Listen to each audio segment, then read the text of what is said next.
to Simpler. We are three pastors, husbands, and fathers on a journey to make life simpler by holding Jesus as the core for every belief and practice.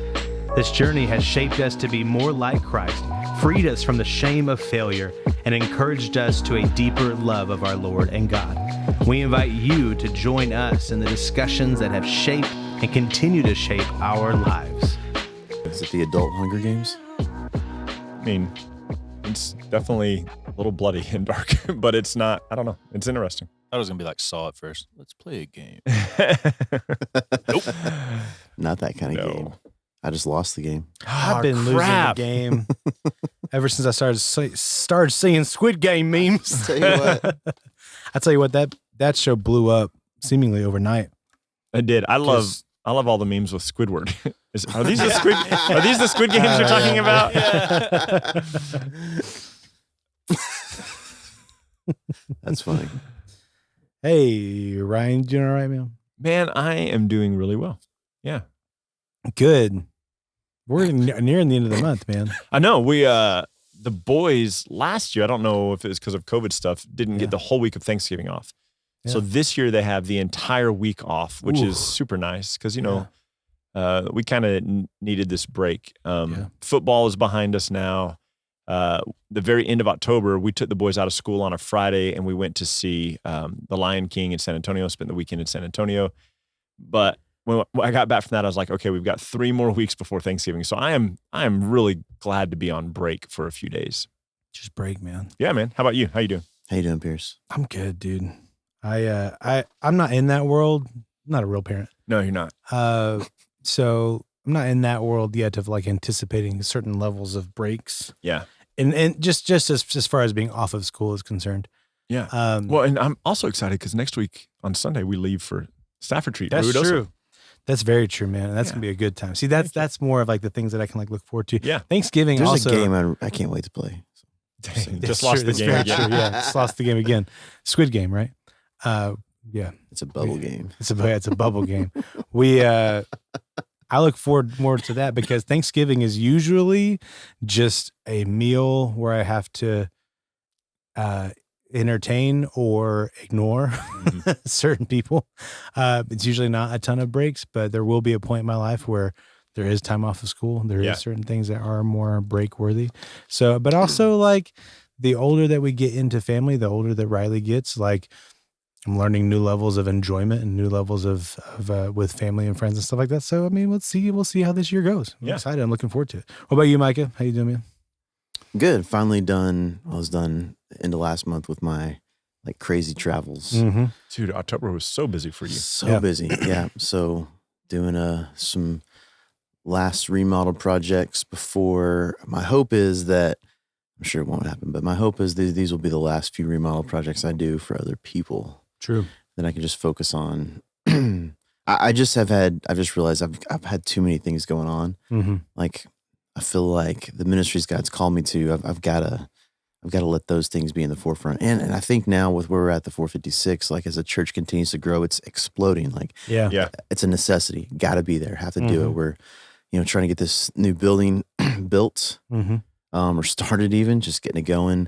So I'm pumped about that. I can't wait, to be honest. I know this is probably a little ways away, but like once we get that thing out there, not having to have multiple services because of our little building and all being in the same place. And we are a month away from going to 3 services and I'm already tired thinking about it. I know. Well, even Steven and I geek out a little bit on some of the audio visual stuff and having people like Colin help us out with video and lighting. I mean, it's just so many cool opportunities for ministry, even from that standpoint. I know a lot of people view like AV and lighting, that kind of stuff as like secondary, but how we view it is these are things that can enhance our experience in a way that allows us to have this really cool relationship with God on the Sunday morning when we gather together in those places. It's like, I think that you told me your buddy one time explained it to you like this, like I love my wife to death and we eat dinner together, every week for dinner, but every once in a while we go out to a really nice restaurant where the lights are low and the candles are lit and there's music and we dress up fancy and it's that kind of thing where I think that it'll be cool to have a space where we could actually like do some of that stuff for the sake of ministry and those kind of worship experiences. So I'm pumped about this next year. 2022 is going to be, I think, a really good year. I'm going to go on record. I'm going to go on record now and just say, kind of what I've said since we started this 12 years ago. Like, I don't really care a whole lot about how we change the form or the function or whatever. So long as I get to teach still. I love to teach and preach. I want a bigger coffee bar. So when you figure out what our building looks like, give us a bigger coffee bar with some tables. But other than that, man, I'm like, I don't really. I'm excited about the space. Ryan's gonna buy a new pair of Converse and then get up and preach. Like, that's the extent of your. Yeah, that'll be me. No, I mean, I think excited. You're totally right. Like, it's not for you. It's not the same. It's not the same as me in the way that you think about it. But I think what'll be cool is you respond to those environments really well. Yeah. So, like, because the environment will be nice in that setting, it will affect the way that you preach in the sense of like engaging people in a different way. In a good way. When we got this building 2.5 years ago, a little over that, but when we got this building, we got the house, I was content to not do anything to the house that my family was going to move into. You're like, no, that's dumb. We're going to make it look nice.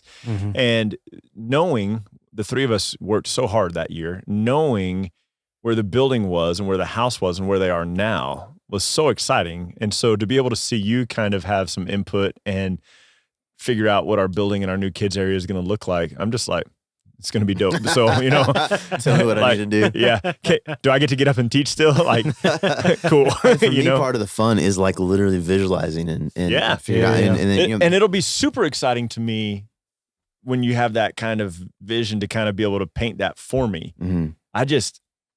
For me, I'm not invested in how it looks. Right. I will be excited about it. Though. Does that make sense? Yeah, absolutely. Yeah, absolutely. And I hope there'll be a lot of people excited. And I mean, that's kind of our hope.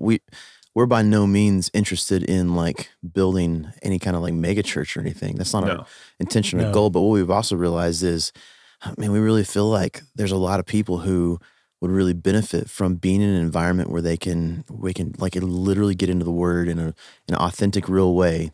Some place that we can learn truth together and worship together like that. And I know there's a lot of places like that, but I also think the more that I'm in ministry, realize there's a lot of churches that are not doing that. Yeah. So that's kind of our heart, is to provide that place for people. Yeah. And we have no idea what God's going to do through it, but I'm excited about this next step. I always said I would never want to build a building. I know. But there's no other way to do it. We have 5 acres and we have space to build, and the only way for us to... And our sanctuary has 100 seats right now. And that's like packed in. Yeah. So the only way for us to go to the next step is to do that. And we love the location. We love the property. Yeah. And so temporarily we'll go to 3 services to be able to accommodate all the people who are coming. And then eventually we will have a bigger space. I was caught off guard about a month and a half or so ago. It was the second service, and we were bringing in chairs for people, and then like those seats were taken, and then we had more chairs, and we were like, where do you put them? Where are we gonna put the chairs? Yeah. Space for the chairs. We're sitting there just holding chairs, like, I just want to sit back here, like, exactly. Yeah, I mean, that's super cool when it is that way. Crazy but that it was so quick. Yeah. But we also know, which is why we're going to 3 services, that traditionally, if the room feels too crowded for people when they come in, they won't come back. Right, come back. And we have people bringing friends like all the time. Yeah. And so we want that to be able to continue to be the case. And so right now we have capacity for 200 and we're hitting about 150 every week. And then eventually we will get to where we have, space for a lot more. Yeah. And you say, we'll be able to go to 1 service, and maybe we will for a little bit, and maybe we'll have to go back to 2. Oh my gosh. If we grow that much, who knows? We know that in the San Angelo area, 125,000 people in our entire maybe area county, that 80% of those people don't go to church anywhere. Right. And so it's crazy. Yeah. There's a lot of room for all the churches. We know a lot of churches that have started in San Angelo in the last decade, and there's a lot of room for all of them to grow. We want those people to know Jesus. Yeah. And if they come to our church, great. If they go to another church, there's good churches in San Angelo that people can go to. We just want to be one of those. Yeah, absolutely. Yeah, I was creeping myself out the other day because I was thinking about like the new building and size, and like it was stressful because I'm like, how big do you build it? Like, I know. Yeah. I know, because it's like hard. once you build it, and then like You know, I've always outgrow it in 5 years. You're going like, well, what am I do? And I've always hated the model where I still hate it. Where like if you build it, they will come. It's dumb, but there's an essence at least here where people see that something's going on and people feel more comfortable in that bigger environment. So there's a good chance that it will continue to grow just because of the building. You know, I think we should just dive in because this is really getting into our topic today. True. Yeah. Hey Pierce, what are we talking about today? Yeah, Pierce, go. Oh, yeah, we got me to introduce the topic. Why not? Why not? Because we're switching everything up today. What are you doing, man? You're gonna give me another stroke. Man, not a stroke. Wait, aren't you doing We skipped the corner. That's what it says. What he was saying is skip the corner. Oh yeah. No, we're doing that next one. No, but that's what he's saying. He's saying skip the corner. No, yeah. No, because I thought you were saying that this one was going to be different before we started. That's the last one. That's the last one. Okay, yeah. The last one in the month. Then do your corner. And then we'll get back to this conversation, which I do think Well, now fits. I'm kind of hurt that you didn't want to do my corner. I want to push this button so bad. Push the button. Push the button. Let's go to the corner. Nice. There we go. We'll do the corner. Spoiler alert for next week. That'll be there next week. Oh, yeah. We may or may not do the corner next week. You don't know. Hey, that was a little bit You better. don't know about us. Y'all need to do it right in front of one of your microphones. Which one are we going? I like how y'all both reach out to the middle again. Oh, that was so lame. Clink. I'm scared to do it too hard because you just opened it. I know. It's so full. Oh, man. It's got weird. I'll do the fastest PCC you've ever heard. Because what sucks is it's about music, and I will ramble about music for a decade. Yes, you will. So a while back, there was a video that I watched a while back called about, or it was about rock and roll, and it was about rock and roll music dying. They said rock and roll music is going to die, and I was like, that's crazy, that's weird. And this guy does a lot of commentary on more of the underground, screaming, heavy music type stuff. And so I was like, I want to hear his perspective from his viewpoint, what he's talking about. So he was talking a lot about from the emotional standpoint, from the emo music, from screamo, from hardcore, from metal, from a lot of that standpoint. He said, this is going to die. It's going to die out. It's no longer popular. It was a fad for a long time. He said, because it moved out of the underground and went to a fad, some of it's going to move back to the underground. He said, but it's really going to die out. A lot of it is going to die out. He said, but I have a theory that it's going to move into hip hop. He said that a lot of pop punk type stuff, a lot of like your Blink-182 type music, more of your upbeat, more punk rock is going to move into hip hop. He said, and at this point, like Post Malone was beginning to come out, and Post Malone is pretty hip hop until you begin to learn a little bit about Post Malone. And Post Malone, after his show, will pop out an acoustic guitar and be like, "You guys want to hear Nirvana?" Yeah. Or he'll start playing some covers of stuff with his acoustic guitar, which is and so super dope. Such an artist, right? So good. And so like this was beginning time with Post Malone. And so he said, my theory is that you'll actually begin to start hearing pop punk and more rock and roll elements, more drums in the hip hop realm. So there already were at this point. Interesting. There already was Post Malone doing some of those things.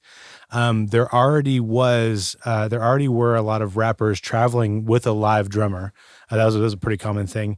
MGK. Yeah. So like, and then a few years, I mean, you fast forward to this year. Well, actually, you fast forward to like 2 or 3 years ago, where Machine Gun Kelly had a full hip hop album, and the bonus track was him with Travis Barker and Youngblood, a full pop punk song. Didn't sound anything like a rap song. Say What You Want is so good. It's so good to lead him, who his name is Machine Gun Kelly, for Machine Gun being a fast rapper, like that's his name, releasing a full pop punk album in 2021. That came out earlier this year, right? Yeah. And so what's so funny is for me 3 or 4 years ago, watching this video of this guy who's just recording a video in his basement being like, here's my theory, to now that we're starting to see these things actually play out. And it's made me, I mean, we don't have to go into a full conversation about this, but it's made me begin to think like, I don't know if we actually see things die. I think we definitely see them. I mean, I think we do see things die. That's dumb. That's dumb to say. My dad. But I know, right? Oh my God. Both of our dads die. Yeah. Never mind. I won't go down that road. But dads do die. Yeah. Music changes and dads die. But I wonder with like with trends, with styles, with genres. I wonder if we don't necessarily see them die, but maybe they fade away and then get morphed and shaped. And maybe they get morphed and shaped 100% behind the scenes by certain people and then integrated back into certain things. Because, I mean, I remember thinking a while back, like even in design culture, like when I first got into graphic design, thinking like, oh yeah, a lot of the eroded type of feel of the 90s, that's kind of away. Then that really came back full force. And nowadays, so many of the trends are very, very, very 70s. Yeah. The way that I'll try to find like a trending font, a lot of times I'm searching retro and groovy. Like a lot of my trending searches for me trying to find a font nowadays are words like groovy. And so groovy. Like, because that is hilarious. Because especially like a lot of these things are more retro looking. Hey, that dude was wrong. He didn't mean rock and roll was gonna die. He meant country was gonna die. That's right. Become hip hop. That's right. It's gonna become hip hop. Look at Lil Nas X, with Old Town Road. We can't even talk about. I don't even want to ever mention that guy again. So that guy's not worthy of a mention. But that's another culture commentary as well. If you look at hip hop and what hip hop can do for something, like I think you need to segue from this into what people can do now, how they can go to Spotify or our website. What do they need to go to hear what we're listening to? Talking about music and stuff. Yeah. You already have that up? No, It's up. Yeah, there we go. Yeah. Yep. So you need to go to, if you go to the 456.org, it's actually going to be the 456.org/worship. But just go to the 456.org. You'll be able to go to the worship tab and you'll be able to go to follow us on Spotify. We got a playlist. It's called What Are the Pastors Listening To? It's actually probably got a way cooler title than that. But what are the pastors listening to? And you're going to have songs from Ryan, songs from Pierce, and songs from Micah. And we hadn't labeled any of them. So you get the fun guess of what's Ryan listening to, which pastor's what's listening Pierce to this? listening to, and what's Micah listening to. So as you're listening to this, be like, wait a minute. Whose tastes are whose? I think at least two of the songs people are going to be like, oh, that's totally right. Yeah, that's true. All you listen to is the Rocky soundtrack. I straight up left Rocky soundtrack off. Yeah, it's just the audio Bible. Just so people will get just the audio Bible. Just Revelation. Oh, that was, dude, like a chapter from Leviticus. I'm gonna hit that 8 times a year. You know what's funny is that's actually not you. No, it's not. That would actually be you because you listen and I read. Because Micah doesn't know how to read. Yeah. And then Pierce's playlist may sound angry, but but that's the thing is they won't know whose is whose. All of our songs are mixed together. Good. Isn't that going to be fun? Yeah, that'll be awesome. So it's a good time. I submitted 10 songs and you did about the same. Yeah. Did you do about 10 yeah. as well? Yeah. So there's 30 songs. That's a pretty lengthy playlist there. It's a good solid playlist. I mean, we're just going to kind of keep, we won't keep all the songs we're listening to. Yeah, we'll keep it updated every so often. Tweak it. We'll keep it out. I tried to give people, I tried to give people a goodie, a pretty good flavor of the different types of things I'm listening to. Yeah. There's gonna be like can you leave comments on like the playlist? What people think? Oh, we should figure out a way to I do wish that. you could on Spotify. Jackson, cut it out. Stop it, man! It's such a good shuffle. John Denver. Freaking Hey, we country. could do. You know what we haven't done is we could do. Let's start doing an Instagram post where we just list 3 songs. That'd be so fun. And out of that playlist, you gotta let's do it. That's light work. You know what? Let's do this.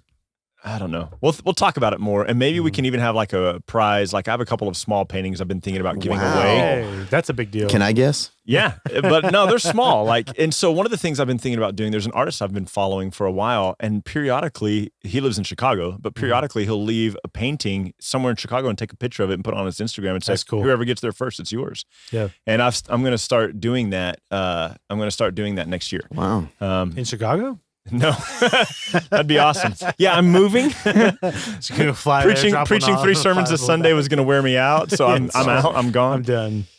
Yeah. So good segue. Yeah. 7 minutes. Hey, thanks for that. But it's my fault. I let us off topic. That's okay. Yeah. I'm thankful for music. Speaking of being thankful, that's so perfect. It's Thanksgiving, everybody. Woo-hoo! Happy Thanksgiving week. Yeah, it's a good time. Thankful for food. Thankful for fun. What are we talking about, Ryan? Did the U.S. government change the Thanksgiving holiday yet? Is it like some kind of woke holiday now? Yeah, that's right. Appreciation station. Appreciation station. Yeah, we did this last year, and I think it's a great thing for us to do for our. Last year we had 2 podcasts in November, and so we picked the one that was closest to Thanksgiving. And I think every year what we want to do is the week of Thanksgiving, we just want to come and share with you some of the things God's doing in our lives. We'll try not to dig deep and go back to when we were 4. That would be me that would do that kind of a thing. But like over the last few months, what has God done that we're thankful for? How is God working in our lives, our families? And hopefully this will start kind of, maybe you can do this. Like you can go wherever you're listening to this when you connect with your family later, if you're on your way to work or after work, grab a couple of people and just say, what's God doing? What are you thankful for? And so let's talk about what God is thankful for, or what God is thankful for, what we are thankful for in light of who God is. And Micah, the reason that I said earlier, like I think that what you were saying before we really dove into the corner and all that kind of stuff, I think all of that is something we're really thankful for. We're really thankful that the church is growing and that people are coming and that we have land and that we have a place where we can build. And then we have people, we have a guy in our church that can draft that. And we have, shout out Darren. Yeah, we have other people who can help us, like Colin, like you've already been talking to him about lighting and sound. I know you've been talking to Steven at the Garden Audio a lot about those kinds of things. That's super awesome. Like this is a really neat place to be. Well, and it's something that when you and I sat down and talked about planting a church years ago, and we settled on San Angelo because of I think you said this earlier, there's like 80% of people in it's actually more than that, I think, of unchurched people when you count non-gospel believing people in San Angelo. But I think like 12 years plus of us saying we feel like God has called us to this and we have a heart for this. Yeah. And years of you and I being offered jobs at other places for actually money. Like, for a long time, it was like, oh, we could actually get paid for this. And knowing, like, I was always honest with people when they said, we'd be interested in you coming to our church in some kind of leadership role. I was honest. I was always honest with them and saying, like, I'd be happy to consider it. Not that I really didn't want to go. Like, usually it's not because this is where I want to be. But I was always open and honest, and it's something that Cami and I talked about and prayed about. And I've never felt like a draw to any of those places. I've always felt a draw here. Yeah. And so it's really, really, really cool. I'm super thankful that we're at a place where we're finally seeing the growth of all those years of investing. Emphasizing not just numbers, but growth in people. Yeah. I mean, like in who they are and they're learning and they're Yeah, I mean, if we had decided a long time ago we just wanted to grow a church in numbers, we wouldn't have done it the way we did it. 100%. And even when you came on Pierce, like that's what I mean. You've been traveling with me already for years before that, and then you've done that discipleship program with Ryan, so you knew our heart. And so when you jumped on board, like you understood this wasn't us saying to you, hey, we got some money, we want to offer you this job to come on a pastoral staff. That this was like, money for us was never like the goal, right? Which it never should be. But like, that was never like, we want to build something big so we could like make money. It's never been the case. I mean, meanwhile, all of us are thankful now that we're actually at a place where we can have a little bit of a salary and take care of our families. I'll say this, like in the last I'm in my late 40s, or mid 40s. And so late mid 40s. You just, I'm probably robbing some of your, you're good. Like you just bought your first, well, it sounds weird. You're not wrong. Your first car, actually. That's true. Yeah. All other cars you've had before this were given to you. Yeah. But since I was a kid. You needed a vehicle. Yours was not in good condition. And I had to remind you, like, you do art as part of your income and you need a way to haul the art. It's a business expense because I get it. If you've never had a car payment, you're like, I don't know, I want a car payment. Nobody wants a car payment, but. Well, and Michelle's car has tons of miles on it and mine wasn't drivable anymore. And what this is like being able to actually have income from ministry at the church means that you're not having to sit down and go, okay, we got to figure out how to do this. It means that you're able to like do that, which is something I think to be thankful. Yeah. For the first time in my life. Yeah, absolutely. And I mean, honestly, like I don't want people to hear that I have been unappreciative of where I've been in life. God has been incredibly faithful and has always met our needs. But like it's a different spot to be in, and I'm thankful for this new spot. Yeah. And so I'm thankful for that as well. I think it's been for years, you and I have just felt like we've been grinding. Yes. And what we mean by that is like, we felt like God has given us a heart for this specific ministry that we've been doing, whether it's here at the 456 or even on the road. And we just felt like there's so many times where we would just like, towards the end of the month, being like, we have no idea how we're going to make it. Yeah. And God was always faithful. And I think that my hope is that we will always continue to rely on God in that way. But I gotta be honest, it's kind of nice to not have to grind so hard. Right now. I think what we're seeing now is the fruit of a lot of years of labor. Yeah. And being faithful and not, we were never bitter. We were never resentful. No. We were never angry that we weren't getting paid. We were never like, that wasn't ever going to change our mind about the ministry we were doing. Always loved it. Man, what a blessing to be at the place we're in now and to be able to have some money to be able to buy groceries. And blessing's the word. And I hope all of you listening that are part of the 456, that you know that. Like this for us is. Yeah, you guys are a blessing. It's always been a heart, and it's a blessing to be where we're at now. It's a blessing to be able to be your pastors and be able to shepherd you. So I'm really thankful for that shift, I think, in the last few months going into 2022. Thankful that it's, for me, it almost feels like a fresh start. Like some of the stuff I've been grinding in for so long is like, what are some things I can do like as side jobs to be able to allow me to continue to do the ministry I'm doing. So, I started a woodworking company, which I never really technically started. I know. You got your Instagram and you posted like a few pictures, and then you're like, Facebook got hacked and it was gone. And so, and I mean, I'll still do woodworking. I love woodworking, but not as like a necessity so that I can have income. And for a while I was like, oh, maybe I could do more flip houses, and that was a nightmare. And so like, it's just really nice to kind of know the direction I'm going now, that all the stuff I'm doing from here on out is directed solely at ministry. Yeah. And we're going to be able to make it, hopefully, just doing ministry. Well, you will, because you have, God's always faithful. But we're like, we've never been at a place like this where we have a paycheck like we have now. And for those of you wondering, we're not actually even making that much money. It's just like we have it like. Yeah, but considering we didn't make a dime for the first 6 years, this is a big deal. Yeah, and so for those of you who are like, what are you guys getting? What's your salary now? It's a great salary, but it's not like we're killing it. All of us are still working our other side jobs. And I hate to like interject, but why? I can't help. I wanted to say this a few times and I never have, but like the fact that y'all are doing this podcast, and I'm sure most people know, like, y'all aren't making a dime off of this. It's actually costing money. Yeah. But, but like, on behalf, I guess, because I consider myself a listener, really, even though I'm more behind the scenes, but like, like, thank y'all, because this is a lot of work. It takes, time out of y'all's day to come out here, do this, put all this time and work in. You're not making any money, but your heart's behind it. And even just listening to it, even if I wasn't behind the scenes, like it would be obvious to know, like, there's so much heart and thought that goes into this.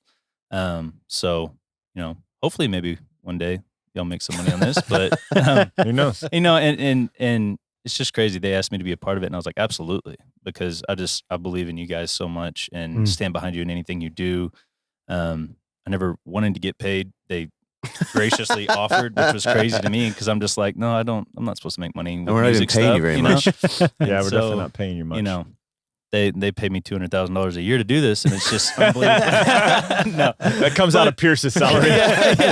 Pierce's kid just starving, But no, seriously, I know I joke around. I struggle being serious, but like, thank y'all for doing it, because I think it really is making an impact. And we hope so. Yeah, I think it's going to continue to grow and help people. Yeah, so, we hope so. And that's why I wanted you to be part of it, though, is because you have that same heart. Yeah, 100%. Same heartbeat. And then one other thing I wanted to say I'm thankful for, I'm like constantly reminded of like how nice it is to have our pastoral staff like we have, have us together as a team. Yeah. Yeah. Especially being on the road this year, a lot. It's just like refreshing to know when I see these other places I go, like too often I think church for people is so business oriented, and we got to get this stuff done, and here's organizational structure and all that I know is important and necessary, but like those things for us are the venue by which we do ministry, not the heart of the ministry. Sure. So to have a team like you guys, I'm thankful for you guys, because we're able to do ministry in a way that isn't bound by rules and organization that I don't feel like is important, So it's so nice to have a heart for ministry that God's given me, and know that it can be played out in a way that's enjoyable and pleasant and fun. Yeah, I would say that's like literally the exact same thing that I think has really been played out recently with this year, just way differently. Obviously our lives look entirely like so different, but Yeah. Yours and Micah's lives. Mine and yours lives look exactly the same. Like 100% the same. I know, we both have beards. The end. Dead dads and beards. That's all you need, right? No, but Wow. but this year, the Lord has been just really affirming the heart for ministry, and also just like there's been a few times where it's like, well, where would you go type of thing. It's like, it's not that I've questioned the 456 by any means, but there's been other people in my life that have come up of like a calling for ministry.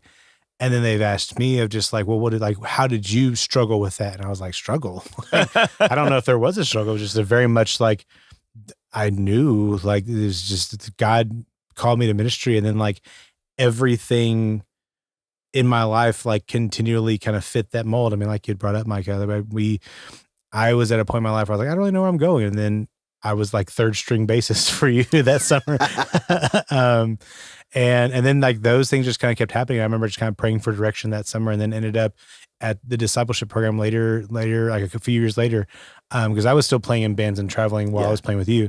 But then a couple years later those bands ended, discipleship program kind of brought up. But yeah, and then just with everything with happening at the building, kind of like having a more generic church structure, but not a generic church heart, if that makes sense. Like we're like, there's a lot of, if people were to just look at the 456, there's probably we look like a lot of churches. I mean, we have our building, we meet on Sundays, we have our community gatherings, we have our small groups, we have our Wednesday nights. Like we have a lot of church things, but we aren't like most churches in a lot of form and structure and how we do things, and especially with our heart towards things.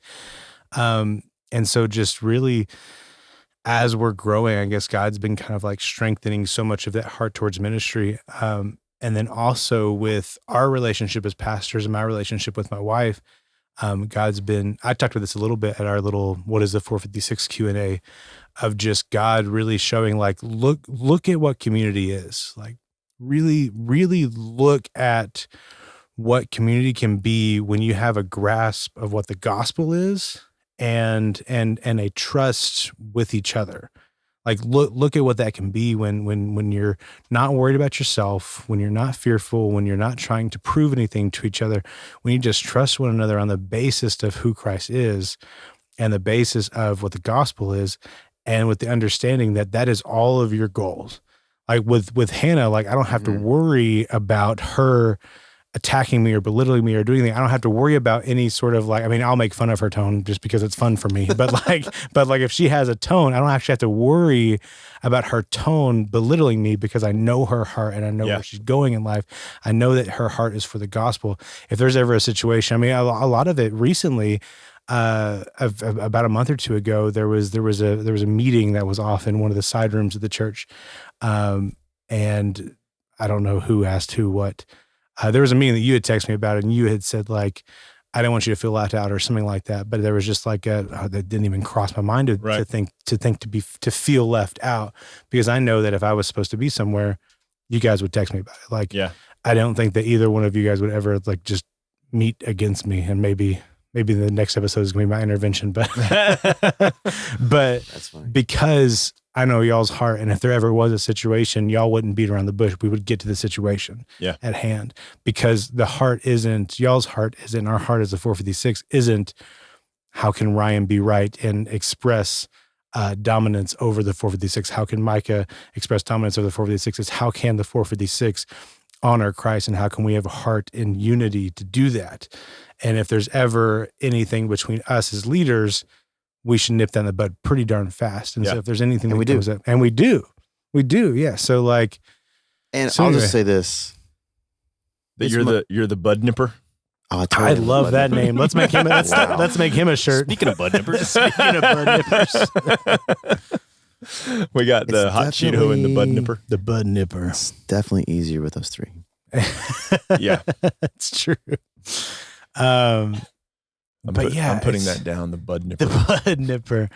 But there's like I said, we had a meeting of like, what is the 456? And I was you had mentioned kind of plurality of leadership and kind of our heartbeat behind that. And during that meeting, basically for you guys listening, we had a meeting with our with our church, where we had just said like, hey, come, if you have any questions of how we do things, why we do things, what we're doing as a church, come hang out, ask questions, whatever. Yeah, we'll do it again in January. Yeah. Every 3 months we'll do that. It's pretty awesome. We enjoyed the questions. We enjoyed hanging out. And one of the things we had brought up was how we do leadership between the three of us. And I had just told them, the group that was there, like, yeah, like, I don't mean to sound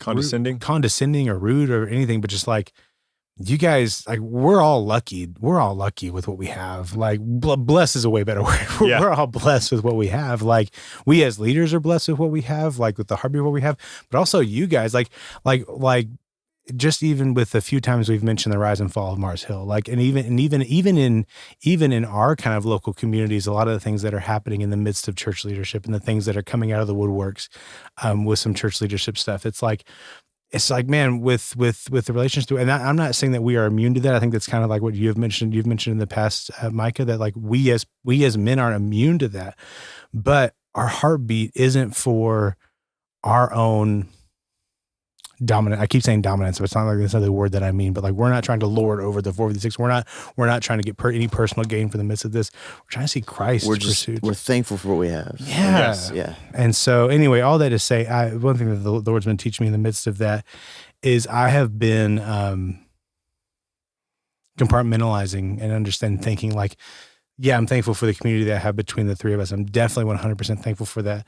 But one thing that God's been teaching me is just like, how can this look as we view other Christians and other believers? Like, I need to view other believers as like, hey, we have the same foundation. Like, we have this trust, and we've worked hard, and God has cultivated this trust between the three of us 100% and used us within the 46. And I'm definitely thankful for that. But going into 2022 and further, I'm really thankful for the heart that He's beginning to put in me for what does that look like as I view other Christians, and can see that this community and this trust can be with all believers, that we can view each other all through the lens of the gospel. Then it's how we should view each other, that we don't have to view each other through the lens of pride or fear or shame or anything like that, but we can view each other with this lens of trust and understanding through the gospel. Yeah. We can have that same sort of unity.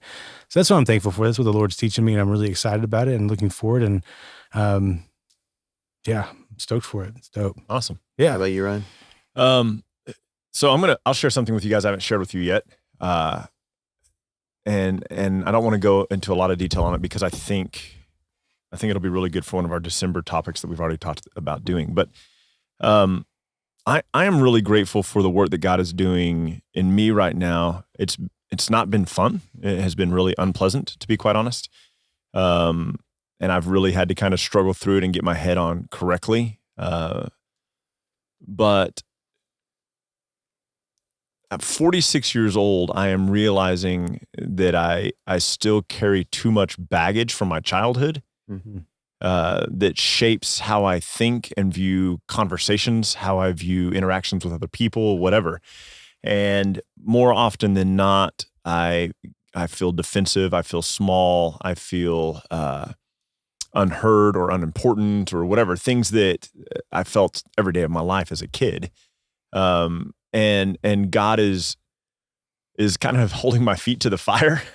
And I've had more sleepless nights in the last few months than normal. I think probably once every other week I don't sleep. And here lately it's been at least once a week and maybe sometimes twice a week, trying to process through some of these things. One of the things, Micah, you and I have talked about being friends for a long time, Pierce, you've been included in these conversations now, is that I'm not depressed anymore. But some of those feelings are still present in my life. They just are not primarily the controlling factor. With the exception of if I'm tired or if I'm already a little bit discouraged or if I'm sick, then those voices feel more powerful. And I have to be more deliberate about putting my mind on God. And so I will tell you guys that end of September, beginning of November, of October, because November doesn't come next. But the end of September, beginning of October, I felt like every staff meeting we had, I was in trouble for like 4 or 5 weeks in a row. Yeah. I know, Pierce. I mean, we planned that, but I don't know how you noticed. Yeah. And so that is kind of funny though. Yeah. And every week I would mention something, and honestly though, I'm being incredibly sincere here. What I'm really thankful for, Micah, is for you saying, well, why do you think that way? Or why do you feel that? Or where's that coming from? Because I think this is, and you, I'm the bud nipper. You are. And I would argue that 90 times out of 100, if not more than that, when you say, you're only saying this because you have this feeling from da-da-da, and that 90 times out of 100, you're right. You know what I mean? A couple of times I'm like, no, that's truly not what I'm saying in this moment. But 90 times out of 100, easily you're right. And what I'm learning is that, and it's really interesting, and I've had to pray a lot through it, because as you guys have said, I do think we have something unique, and I do think we have something special in our church. And I felt for a little bit like there was a wedge being driven between me and you guys. Not from anything you're doing, but I just talked about unity for so long. I know, but this is key, right? Yeah. Because of my insecurities and my fears, because I and what I've had to do. By the way, in December we've already planned on doing a talk on godly Christian conflict and how that can be a good thing and how it can shape us. So I don't want to spoilers. I'm super excited about that talk next month, but what I had to do is kind of, because my pouty side wants to be like, well, why are they so pissed at me? And what did I do wrong? And, like they don't value me at all or whatever. Like these thoughts are the thoughts that still come to mind when I'm exhausted. And our schedule was super busy in September and October.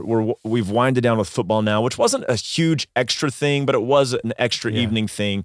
And I was tired. I was just physically tired, not emotionally tired, not spiritually tired, but I am smart enough to know that if I'm tired in any of these elements, physical or spiritual or mental, it drags me down. I just know that. And I became very aware. I talked to Michelle about it. I said, I feel like the devil is trying to divide this church. We're growing and things are good that are happening. And if I walk in every week to a staff meeting or walk into every church service going, what are these two guys that I work alongside that I trust? What are they mad at me about today? What did I screw up today? And if that's my feeling, and I want to be really clear to the listeners, Micah does not handle me with kid gloves. And we had this talk 2 years ago, and you said, should I start handling you differently? And I said, I'd be pissed if you did. Yeah. Because we've known each other for so long, and our friendship is so deep.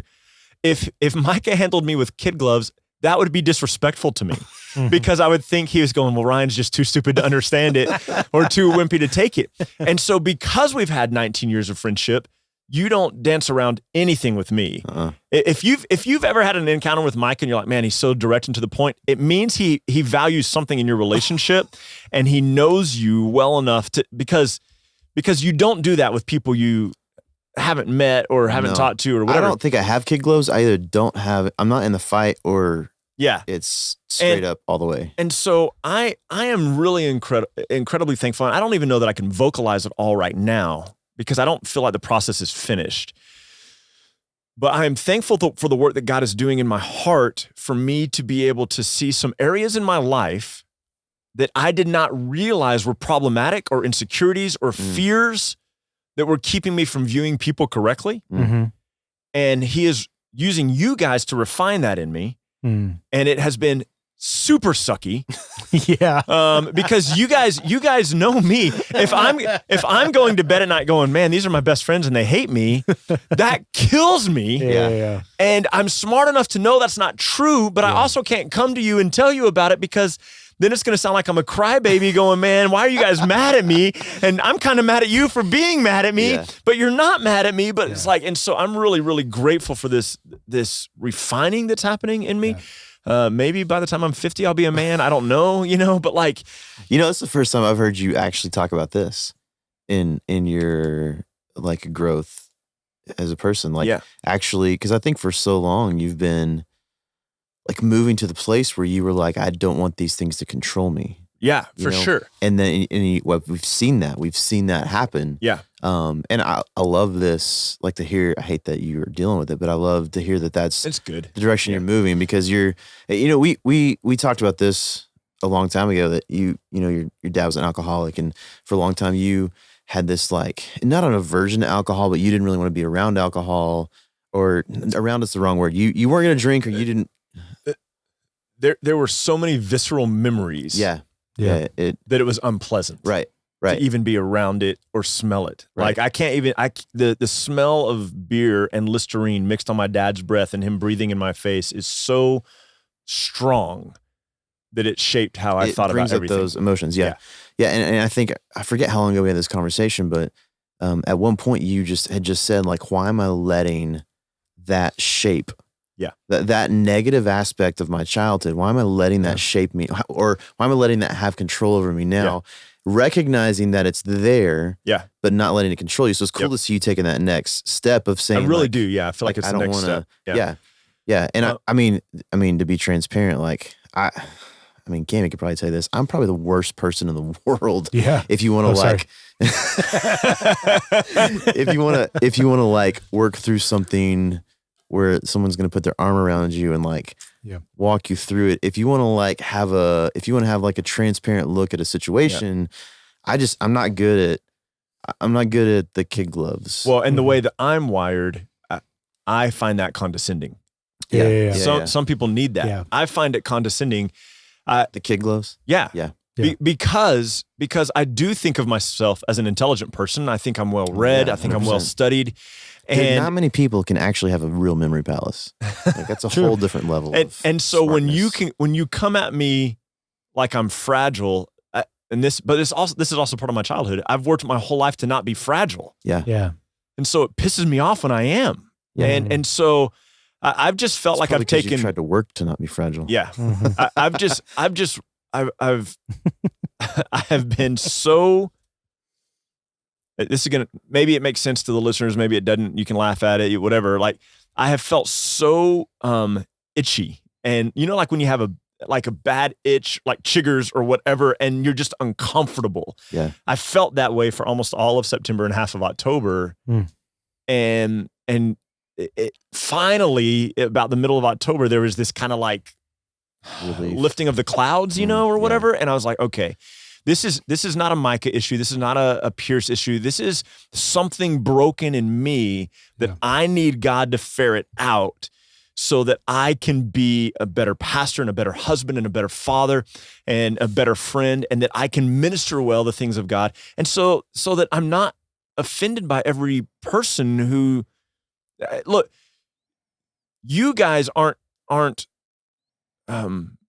I don't think mad at me or hate me or whatever, right? Like I don't believe that that's the case at all. No, I would tell you. At some point, someone's going to be, and maybe not you guys, but someone, and someone's going to be disappointed in me. Someone's going to whatever, and I've got to be in a place where, again, we've talked about this hundreds of times, where my identity rests in Jesus, and we haven't talked about that just from my perspective, but all of us.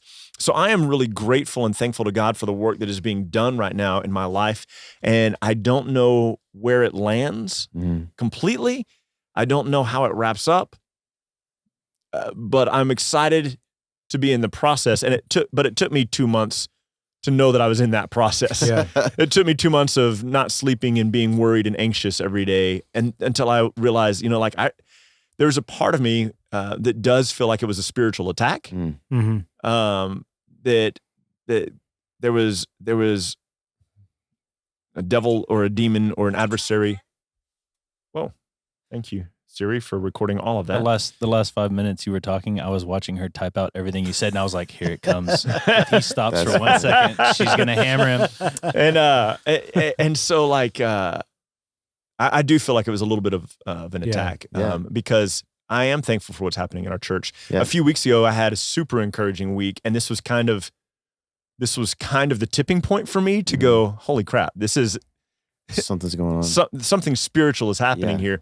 And in the space of 3 days, 3 different people, 2 spoke to Michelle, 1 spoke to me about what a blessing our church has been and how it's changed their perspective and how grateful they are for us and how like they've never felt the sense of freedom and peace that they now have in Christ. And I sent you guys the 3 different scenarios, and in my heart I was just like, woohoo, and it was just kind of like, so I'm so grateful and thankful for the people who are coming. Listen, if you are part of the 456, if you've thought about being part of the 456, if you showed up one Sunday and haven't come in 5 months, we are thankful for you. And we have worked so hard by God's grace and his strength, and we have labored, and we have been 8 people at the very beginning, and we have worked so hard to serve God in this, and it's so exciting to see what's coming of it. And so I'm thankful to be in an environment and leadership with you guys in a church where you don't have to be okay all the time. Yeah, exactly. You know what I mean? Like we're allowed to journey through this life together without the expectation that we all have it all together. It's just, we work together, you know, and you joke like, Pierce, what do you always say? Like, I'm the most, what do you say? Like put together person, or I don't know. You always said like, I seem like I always have it all together. Oh yeah. But then like if you get an inside take to how we work, like a couple summers ago, Ryan, I was like working through some stuff in me, like trying to figure out why I caused so much offense in so many people's lives and like how to deal with it. But like I recognized that there was something. Yeah. We stayed up till like 2 or 3 in the morning at our hotel. What's funny is I know I was right in what I said.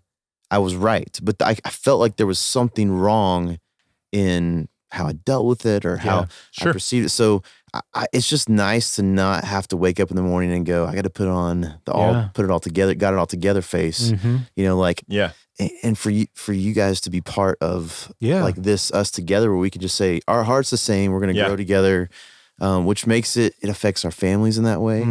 I think it affects the way that we shepherd in that way. So, and as a side note, if I was going to drive a wedge, I'd just drive a wedge. Yeah. I mean, I've used it wouldn't Micah, be subtle. I've used Micah as my filter for the last few months as like in a complicated or like controversial situation. I'm like, what would Micah do? Oh no. I can tell you right now, don't do that. Don't do that. I can't give you good advice. It's a lonely, dark place. Oh man. It's cold. It's so cold. No friends. No, I'm just kidding. But I appreciate that of you, because it's like if I ask him something, I'm being an idiot. Like I'm gonna know real quick. True. Yeah. I'm gonna know.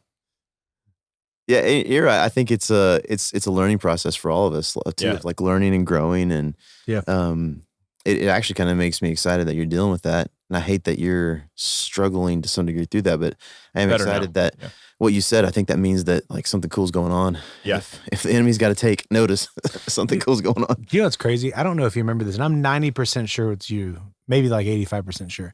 But you said 64. You had an analogy back at some time you taught at ASU. This is before we were close friends. Where you talked about. Are we close friends? I'm just kidding. Yeah, wait a minute. I just talked about how you hated me for a while. No, I love you. Go. So, I mean, we're almost there. We're good. We're work acquaintances. Yeah. You talked about like a walk with the Lord, and you compared it to like, because you were talking about like everybody figuring stuff out, like kind of getting to this point of like having it all figured out. And you were like, man, you think that having a walk with the Lord is like the Lord gives you a flashlight and you like shine out this whole corner. Does any of this language ring a bell for you at all? Yeah. Yeah. A little bit, yeah. And you're like, man, you'll shine out this corner and you get everything all shine out and you all figure it out. But then you turn around to this other corner and you start freaking out because, man, I got to do this other work in this other corner. This other corner is all pitch black.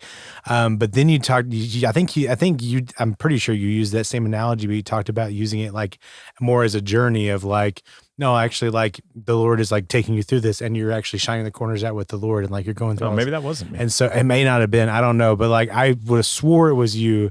And I could have just maybe twisted the analogy in my head. But I remember thinking like, that's a really cool way to look at it because it's not like, oh, I shine out the corner, I'm good to go. But rather as we keep going, we're going deeper and deeper and deeper with the Lord. And so it's funny to think is even if it wasn't you, I'm think it was. I do have a flashlight example, but it wasn't a corner. Oh, okay. Yeah. There's something in the mind or something like that. But so anyway, what I thought was funny is maybe it wasn't you, but if it was you, it would be funny that here we are 15 or you're still shining. Yeah. That here we are 10 years later, and you're actually you're at a point in your life where you're like, I found a new corner. Yeah. I found a new corner, and the Lord is teaching me through the new corner. And like, it's just how that whoever shared that analogy back then, it rings true that like, as you're walking with the Lord, like he's going to continue to teach you things. Yeah. And like, I'm thankful for people like you in my life that told me when we start the 2013. Yes, I was 22 turning 23. Some of the first words out of your mouth were, always stay a student. We are always students. May it be in regards to the scripture, may it be just in our walks with Christ in life, we are always students. If any of us feel like we don't have any more refinement to go through or any more growth, watch out. Yeah, exactly. You're in trouble. They'll be making a podcast about your church in the next few years. Yeah, exactly. You came to this place and you didn't say, I mean, you probably had points and you were like, I should be stronger than this. I should be better than this. You probably had points like that, but now you're at a place where you can openly say, this is going to be good because I'm learning through this. This is going to be better because I'm learning through this. And that's obviously through the work of the Spirit, because we can't come through that. We can't come to that place on our own whatsoever where we're for sure. Exactly. So I'm thankful for men and women like that in my life, where they can openly say like, man, yeah, I was confronted with this. I'm thankful the Lord is guiding me through it and I'm learning through it. I'm not out on the other side yet, and I don't know exactly what's on the other side yet, but I know it's gonna be good. I know I can learn through it. I know. Yeah, moving closer to the likeness of Christ is always worth it. And that's a lot of what we've got. This is what I was gonna say. I'm so thankful for my wife, and there's a lot of what I'm thankful for in 2021, even though it hasn't been the most fun whatsoever. Like, we've talked about how most people's 2020 was so hard because of COVID and being stuck inside and all these different types of things. But me and Hannah, we were like, man, 2020 was dope compared to 2021. See, I felt 2020 was great compared to 2019. Oh yeah, exactly. Yeah. I mean, everybody, just life is life. And so I was thinking about 1981 and how great of a year that was. Right. When you were born. We just had like just one thing after the other this year that was just like, the Lord is gracious and the Lord is good. And it's just like I point back at this for her so often, but like there was a point earlier this year where she prayed for patience, and I was like, you did this. I was like, you should have told me before you prayed that prayer. We got to talk about know this how first. God answered those prayers. You should have let me move out for a few weeks. Yeah. Like, you should have waited till I was gone before you prayed that prayer. But there was, I don't know when it was, but it was about 2 or 3 months ago where it reached this point, and I don't even know what that like straw that broke the camel's back was, but I just got home and I had received a phone call, and I don't even remember the details. Like, that wasn't even important, but I told her, and I was like, it's not even that I doubt God in the midst of this. Like, He's so good. I'm just so tired. Mm-hmm. I'm just so tired. Like, I know we're going to see the other side. I want a break. Yeah. Like, I want something, like, but I know we're good. I just want to sit on this couch and cry. And so me and her just sat there and cried. Like, and that's what we needed in that moment. How nice is it to have a wife that you can like do life with like that? I know. And what'd you say earlier that John Randall said that like we hate stress, but stress is if your heart is never under stress, it will never beat, and you're dead. So it's these moments. There's a level of stress that absolutely. And there was I don't remember the exact details, but there was something that somebody had brought up, and they were like, "Oh, I'm so sorry you had to go through that." And I was like, "I'm not sorry we had to go through it. I'm sorry we had to go through it then. I wish we could have gone through it then." So prior to, like, I think I said, I wish we would have gone through it in March. And Hannah told me when we left that place, she was like, I don't think I could have made it through if we had done it in March. She's like, it's actually what God had taught me from March through, I think at this point it was like July or August. She was like, it was actually what God taught me in this period of time that I was able to look that in the face and be like, my God's greater. Like, so I was like, that's dope. So that's actually really cool. So even though I would have much rather gone, again, I don't know any of the details. You didn't want it all piled up. It would have been great if it had not been all piled up. Spread out these things. But she's at a place where she was like, man, I'm thankful that even though would much rather not gone through it. Yeah. I'm thankful that God had already taught me this chunk of stuff before then. And so as much as, again, what's funny is I wish we would have like documented a lot more, because there's so many of the details that, like, because God led us through it so much, I just don't remember a lot of the details. Like, I remember the having to repipe the house. I remember like all these unexpected bills. I remember a lot of stuff. We just had a lot of things happen. Yeah. And it was just like annoying stuff. It was just annoying. It's not even that big of a deal. It's exactly. And because it wasn't that big of a deal, all together, there's so many of the little things that, like, me and Hannah are just like, I forgot what happened. And from experience, there's a lot of stress that comes with having a not great renter at your rent house. Yeah, exactly. Yeah. I got a dope renter right now. You do? Yeah. He's been amazing, but I've had not great renters before that. And there is a level of stress that comes with that affects you. So thankful for good renters. Exactly.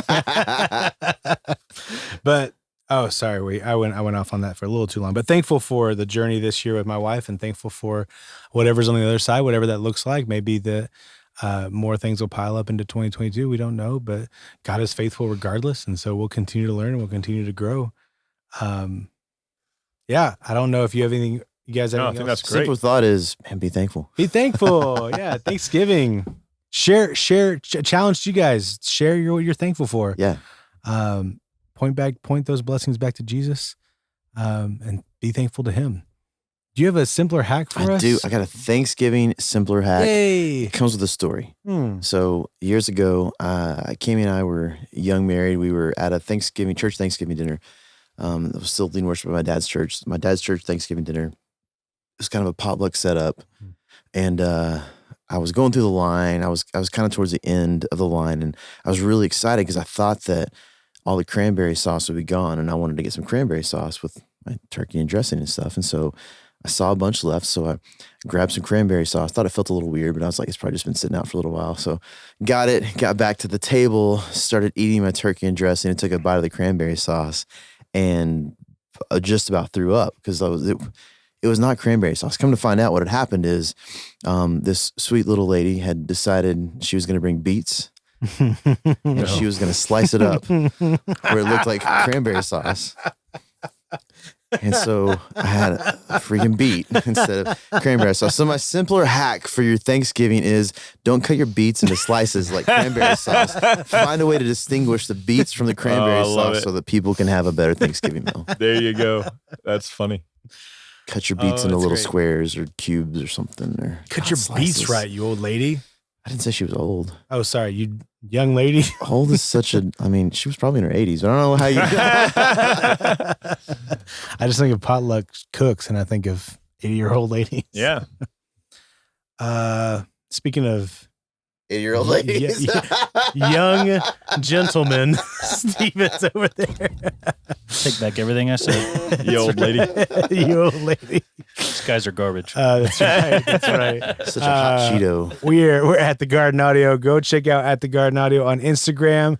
I see what Steven's got going on. Leave a comment on the most recent picture. Say, hey, Pierce sent me and I love you. Hot Cheeto man. My wife's going to be like, why is everybody calling you a hot Cheeto? If you don't get it, you never will. While you're over there on social media, follow us. We are at Simpler Pod, wherever you are. If you're on Apple Podcasts, if you're on Spotify, you're on YouTube, if you're on Google Podcasts, wherever you are, be sure to hit that subscribe button.